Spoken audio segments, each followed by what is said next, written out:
Hello दोस्तों, आज हम लोग दिल्ली के कुछ प्रसिद्ध पर्यटन स्थलों को देखेंगे और उनके बारे में थोड़ी सी जानकारी हासिल करेंगे। इंडिया गेट नई दिल्ली में राजपथ के किनारे एक युद्ध स्मारक है। प्रथम विश्व युद्ध के दौरान मारे गए भारतीय और ब्रिटिश सैनिकों की याद में बनवाया गया था। इंडिया गेट के नीचे एक और युद्ध स्मारक है, अमर जवान ज्योति।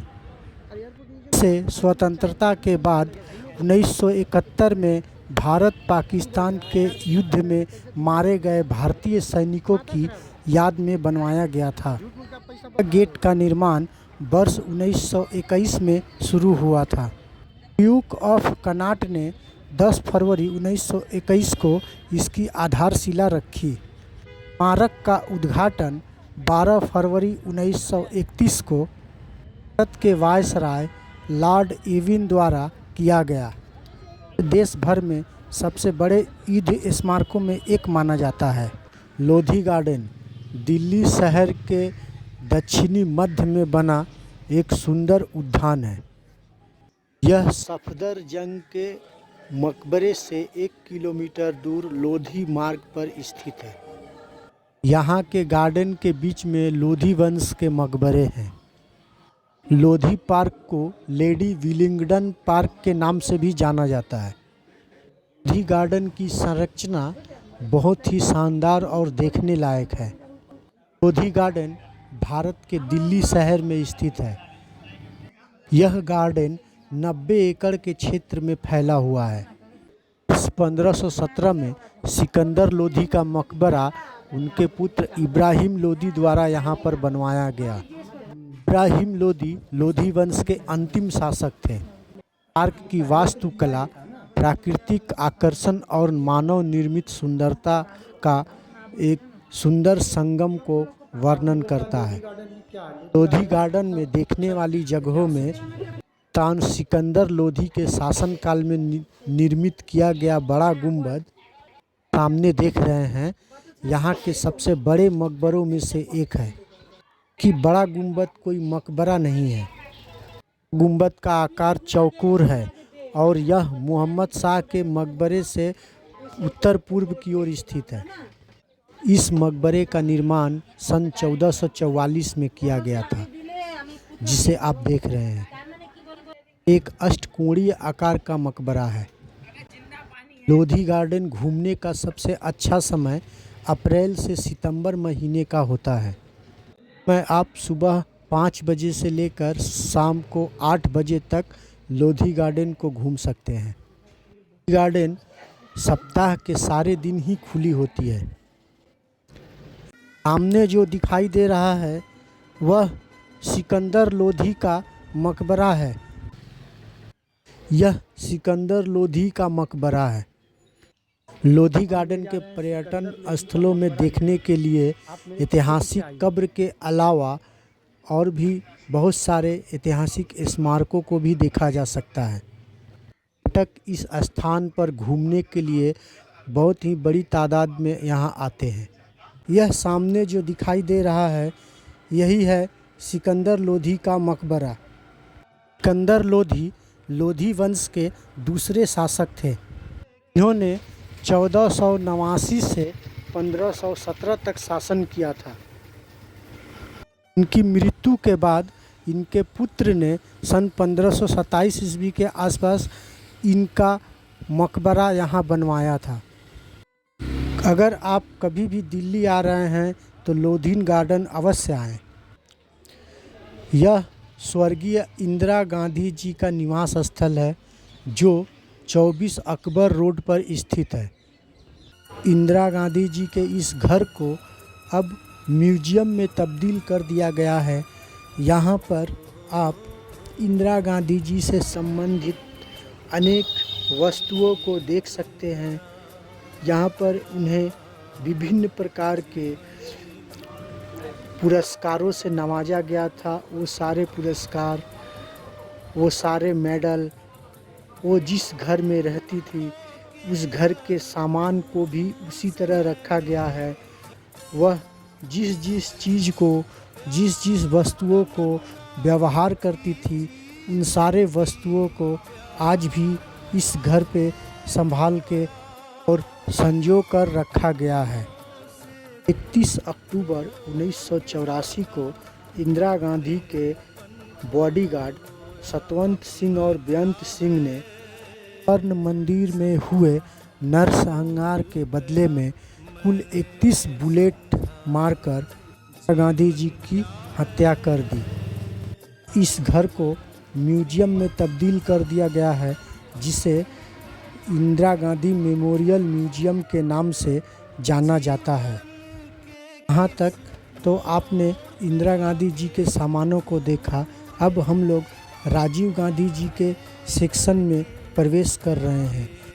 यहाँ से आप लोग राजीव गांधी जी से जुड़ी हुई बहुत सारी सामान, बहुत सारे अवार्ड, उनके कपड़े, उनके द्वारा इस्तेमाल की गई सामानों को देख सकेंगे। राजीव गांधी जी भारत के प्रथम युवा प्रधानमंत्री थे जो सिर्फ 40 साल की उम्र में प्रधानमंत्री बन गए थे।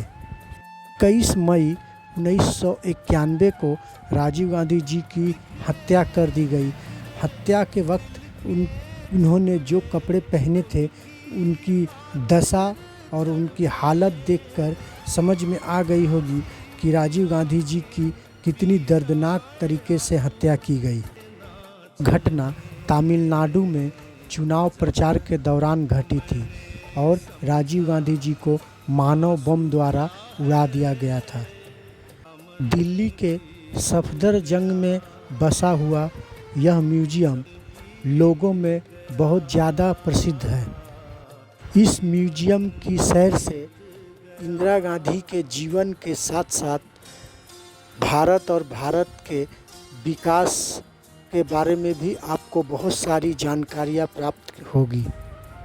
यह घर एक खुला म्यूजियम है जहां उनके बाकी बचे संपत्तियों के साथ साथ भारत और भारत में उनके द्वारा उनके पद में रहते हुए लाए गए बदलावों को देखा जा सकता है। आप उनके ड्रेसिंग रूम, डाइनिंग रूम और स्टडी रूम भी देख सकते हैं।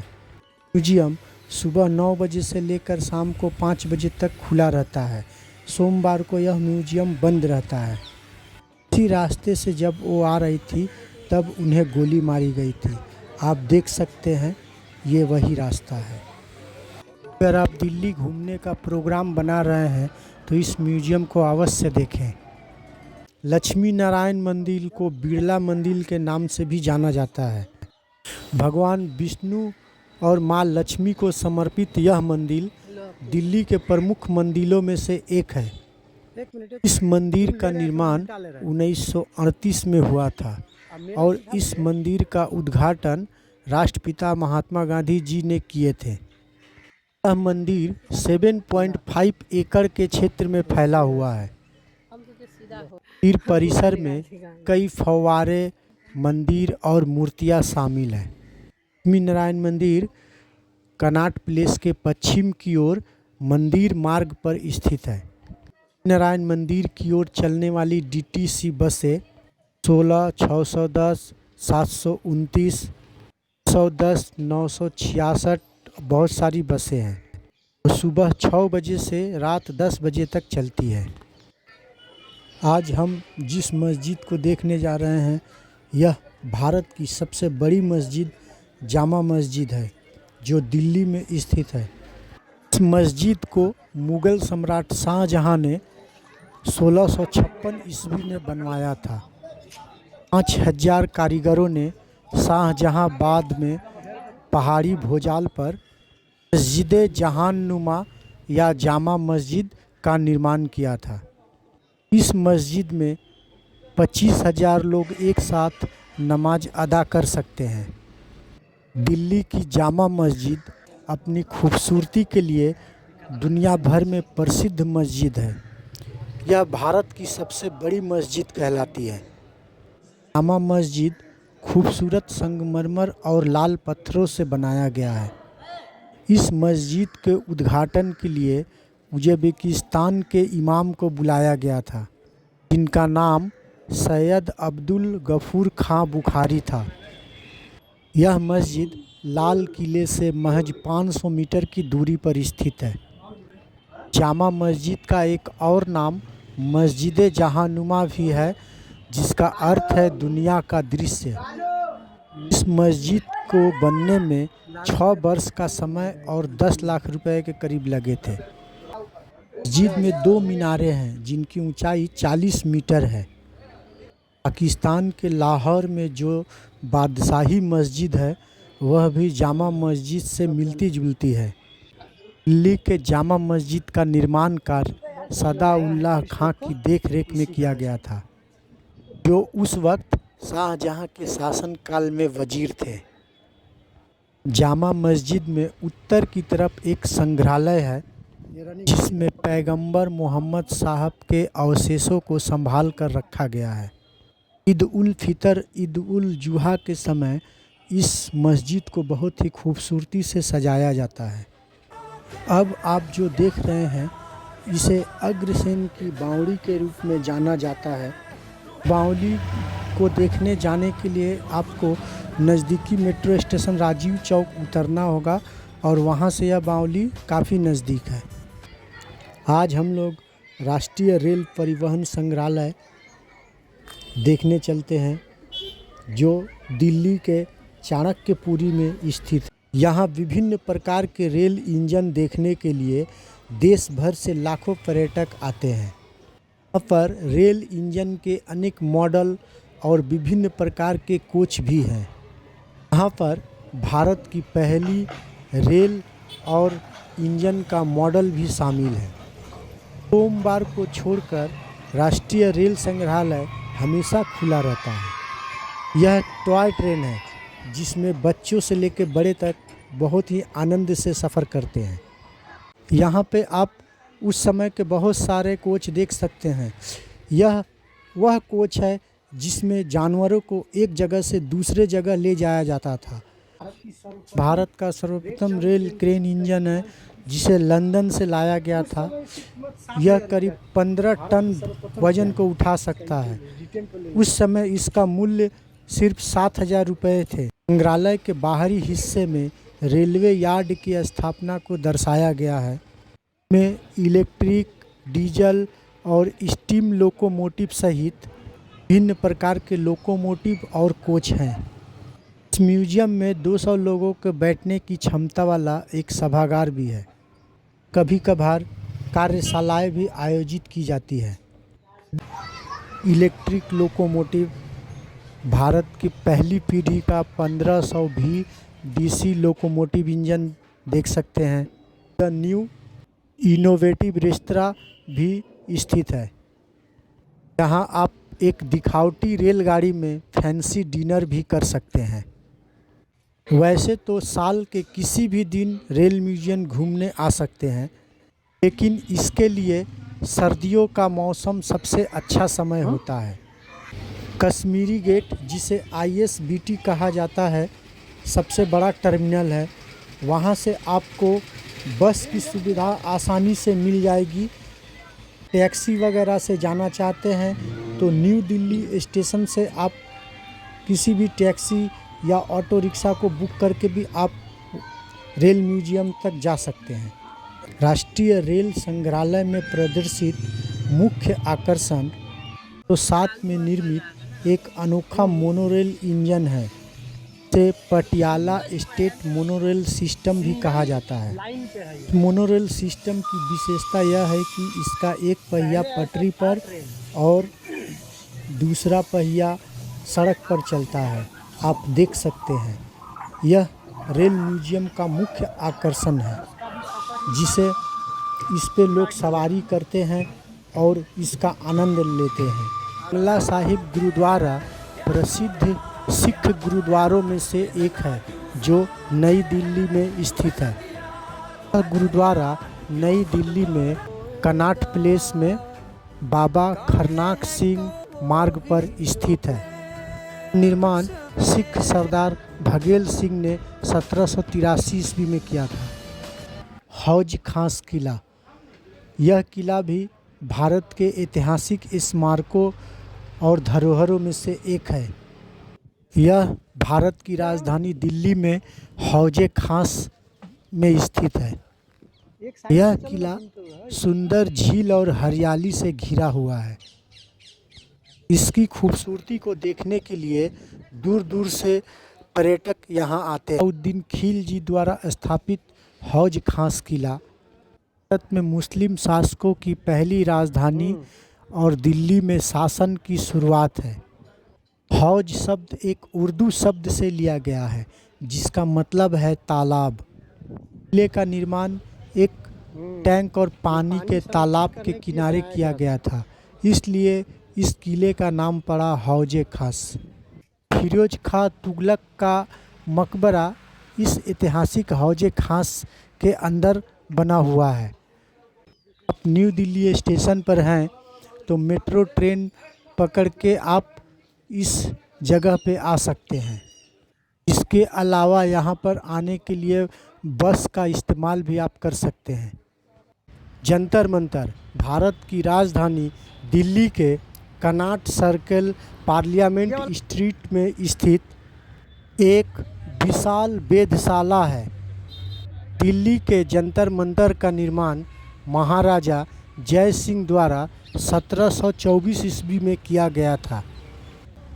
जंतर मंतर के पास पूर्व में भैरव का एक छोटा सा मंदिर भी स्थित है जिसका निर्माण भी महाराजा जय सिंह द्वितीय द्वारा करवाया गया था। दिल्ली के जंतर मंतर में 13 आर्किटेक्चरल एस्ट्रोनॉमी उपकरण है जिनका उपयोग खगोलीय तालिकाओं को संकलित करने और सूर्य, चंद्रमा और ग्रहों की गति और समय की भविष्यवाणी के लिए किया गया है।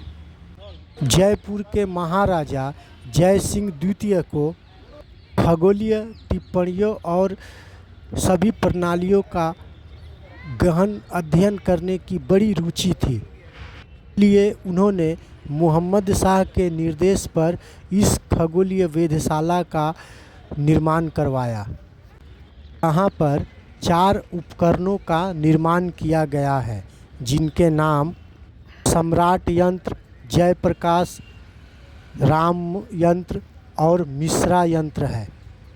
जंतर मंतर में स्थित सम्राट यंत्र एक विशालकाय त्रिभुज है जो 70 फीट ऊंचा है।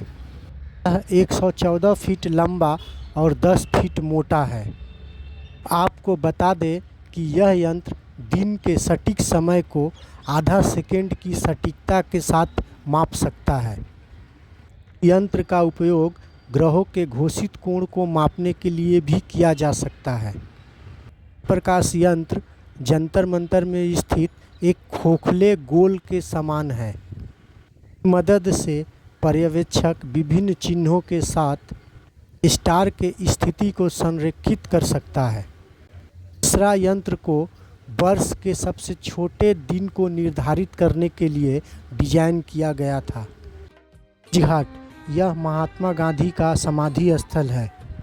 31 जनवरी 1948 को उनके हत्या के उपरांत बनाया गया था। आज हम चलते हैं दिल्ली के पालम वायु सेना स्टेशन में स्थित वायुसेना संग्रहालय। यह संग्रहालय भारत में अपने तरह का एक संग्रहालय है। यह संग्रहालय भारतीय सैन्य उड्डयन यादगारों का एक विशाल संग्रह है। इस संग्रहालय के अंदर एक छोटा सा खाने पीने के लिए स्टोर भी बनाया हुआ है। यहाँ भारतीय वायुसेना का चमत्कारिक इतिहास भी दर्शाया गया है जो उन बहादुर लोगों के लिए श्रद्धांजलि है। संग्रहालय को आंतरिक और बाहरी गैलरियों में बांटा गया है और यहाँ वस्तुओं का आश्चर्यजनक संग्रह है। यह रास्ता आंतरिक प्रदर्शन गैलरी की तरफ जाता है और सबसे पहले हम लोग आंतरिक प्रदर्शन गैलरी के अंदर की चीज़ें और आश्चर्यजनक वस्तुओं को देखेंगे। भारतीय वायुसेना के इतिहास को प्रदर्शित करता है। संग्रहालय में एक रोल ऑफ ऑनर शामिल है, जिसमें 1947 के कश्मीर ऑपरेशन, 1962 के चीनी आक्रमण और 1965 और 1971 के भारत पाकिस्तान संघर्ष में अपने प्राणों की आहुति देने वाले शहीदों के नामों की सूची है। इनमें दुश्मनों पर हमला करने वाले विमानों के पेंटिंग्स भी शामिल है। बड़े विमानों को हैंगर के बाहर प्रदर्शित किया जाता है। बाहरी गैलरी में विमान के साथ साथ कई युद्ध ट्रॉफियाँ, रडार उपकरण और पकड़े गए दुश्मन के वाहन शामिल हैं। यहाँ भारतीय विमानों में वेस्टलैंड शामिल है, जो 1929 ईस्वी में खैबर दर्रे के ऊपर से उड़ान भरने वाला पहला विमान था। B-24 लिबरेटर द्वितीय विश्व युद्ध के दौर का बम वर्षक और Mi-4 वर्कहॉर्स हेलीकॉप्टर भी है, जो भारतीय वायुसेना में 21 वर्षों से सेवा में था और भारत का पहला स्वदेशी लड़ाकू विमान HAL मारुत और कई महत्वपूर्ण प्रदर्शन भी यहाँ पर आपको देखने को मिलेगा। यह संग्रहालय बुधवार से रविवार तक सुबह 10 बजे से लेकर शाम को 5 बजे तक आम नागरिकों के लिए खुला रहता है।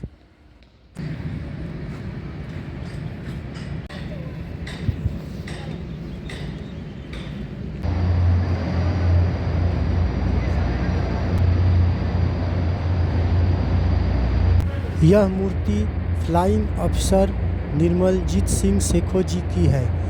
इन्हें अपने असाधारण उड़ान कौशल के कारण और 2 दुश्मनों को वीरतापूर्वक मार गिराने के कारण परमवीर चक्र से सम्मानित किया गया था। यह है एक पूर्ण आकार का US अपोलो लूनर मॉड्यूल। अगर आप लोगों को यह वीडियो अच्छी लगी हो तो एक लाइक ज़रूर कर दीजिएगा। हुमायूं का मकबरा। यह मकबरा नई दिल्ली के पुराने किले के निकट निज़ामुद्दीन के पूर्व क्षेत्र में मथुरा मार्ग के निकट स्थित है। यह मकबरा हुमायूं की विधवा बेगम हमीदा बानो बेगम के आदेशानुसार 1762 में बना था। मकबरे में वही 4 बाग शैली है जिसने भविष्य में ताजमहल को जन्म दिया। इस इमारत समूह को यूनेस्को द्वारा विश्व धरोहर घोषित किया गया। इस परिसर में मुख्य इमारत मुगल सम्राट हुमायूं का मकबरा है। हुमायूं के कब्र के अलावा उनकी बेगम हमीदा बानो तथा सम्राट शाहजहां के ज्येष्ठ पुत्र दारा शिकोह के साथ कई अन्य मुगल वंशजों के कब्रें वहां स्थित हैं। नई दिल्ली में स्थित राष्ट्रीय संग्रहालय भारत का सबसे बढ़िया संग्रहालय है। यह संग्रहालय जनपथ मार्ग पर मौलाना आज़ाद मार्ग के चौराहे के निकट स्थित है। संग्रहालय में अनेक प्रकार के संग्रह देखे जा सकते हैं। इस संग्रहालय में ऐतिहासिक काल से लेकर आधुनिक काल तक की कलाकृतियाँ संग्रह करके रखी गई है। यह संस्कृति मंत्रालय भारत सरकार द्वारा संचालित है। यह संग्रहालय सुबह 9:30 बजे से लेकर शाम को 6 बजे तक खुला रहता है। दिल्ली के GT करनाल रोड किनारे स्थित टिबोली गार्डन के पास करीब 1 लाख वर्ग गज भूमि में निर्माण खाटू श्याम जी का यह मंदिर बनाया गया है। इस मंदिर के अंदर 24 घंटे भंडारा की भी सुविधा होगी। साथ ही साथ 25 फीट नीचे गिर गाय के गोबर से निर्मित व्यासपीठ, भरत माथा धाम योग सेंटर बनाया जाएगा। यह मंदिर हफ्ते में 7 दिन सुबह 7 बजे से लेकर रात को 8 बजे तक खुला रहता है। दिल्ली देश के मुख्य शहरों से रेल, हवाई जहाज़ और राजमार्गों से जुड़ा हुआ है। यहाँ पर आप आसानी से पहुँच सकते हैं। दिल्ली स्टेशन से खाटू श्याम मंदिर तक आसानी से जाया जा सकता है। आप दिल्ली स्टेशन से कोई भी private car, cab, Uber book करके आ सकते हैं, या तो आप नज़दीकी मेट्रो स्टेशन जहांगीरपुरी से बस, ऑटो रिक्शा या टैक्सी लेकर सीधे मंदिर तक पहुंच सकते हैं। मंदिर परिसर में आपको बहुत सारे खाने पीने के स्टॉल मिल जाएंगे, जहां पर आप शाकाहारी भोजन कर सकते हैं। आने वाले समय में खाटू श्याम दिल्ली धाम एक बहुत ही लोकप्रिय और प्रसिद्ध तीर्थ स्थल के नाम से जाना जाएगा। यहाँ पर आपको हर तरह की सुविधा प्रदान की जाएगी।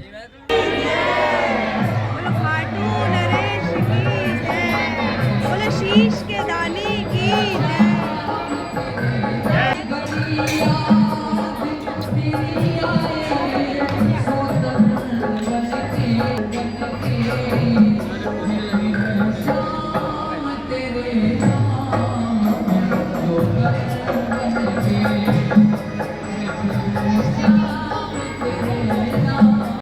सुलभ इंटरनेशनल टॉयलेट म्यूजियम नई दिल्ली में स्थित है। यह संग्रहालय सुलभ भवन, महावीर इनक्लेव, डाबरी मार्ग पर स्थित है।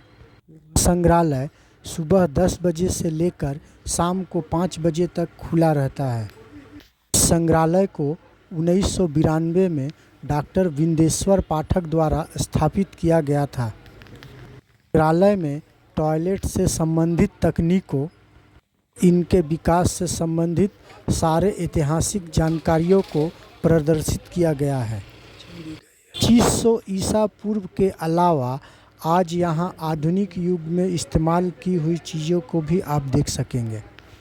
यह संग्रहालय विश्व के सबसे विचित्र संग्रहालयों में से एक माना जाता है। अपने आप में खास इस संग्रहालय में विभिन्न प्रकार के शौचालय सीटें प्रदर्शित हैं। यहाँ आपको रोमन सम्राटों द्वारा इस्तेमाल किए जाने वाले सोने चांदी के शौचालय भी देखने को मिलेंगे। सबसे आश्चर्य की बात यह है कि दिल्ली में रहने वाले लोग भी इस संग्रहालय के बारे में बहुत ही कम जानते हैं। मौका मिले तो इस संग्रहालय में अवश्य आएं। आज हम लोग अटल बिहारी वाजपेयी जी के समाधि स्थल को देखेंगे और थोड़ी सी उनके बारे में जानकारी हासिल करेंगे। यह समाधि स्थल उसी जगह पर बनाया गया है जहां पर अटल बिहारी वाजपेयी जी के मृत्यु के बाद उनका अंतिम संस्कार किया गया था। यह समाधि स्थल राजघाट के पास शांति वन में बने स्मृति स्थल में बनाया गया है। अटल जी के अस्थियों को देश के सभी प्रमुख नदियों में विसर्जित किया गया। अटल बिहारी वाजपेयी जी भारत के जाने माने प्रधानमंत्रियों में से एक थे। वाजपेयी जी का जन्म 25 दिसंबर 1924 को लश्कर, ग्वालियर, मध्य प्रदेश में हुआ था। उनके पिता का नाम पंडित कृष्ण वाजपेयी और माता जी का नाम कृष्णा देवी था। वाजपेयी जी ने वर्ष 1996 में प्रधानमंत्री के रूप में देश की बागडोर संभाली। 19 अप्रैल 1998 को उन्होंने दोबारा प्रधानमंत्री की शपथ ली। अटल सरकार ने 12 और 13 मई 1998 को पोखरण में 5 भूमिगत परमाणु परीक्षण विस्फोट करके भारत को परमाणु शक्ति संपन्न देश घोषित कर दिया। बिहारी वाजपेयी जी राजनीतिज्ञ होने के साथ साथ एक सफल कवि भी थे। राष्ट्रपति प्रणब मुखर्जी ने 27 मार्च 2015 को प्रधानमंत्री अटल बिहारी वाजपेयी जी को उनके घर जाकर भारत रत्न से सम्मानित किया। अगस्त 2018 की शाम को हम लोगों ने वाजपेयी जी को हमेशा के लिए खो दिए। अगर आप कभी भी दिल्ली जाए तो वाजपेयी जी की समाधि पे अवश्य जाए और उन्हें श्रद्धांजलि दें। धन्यवाद।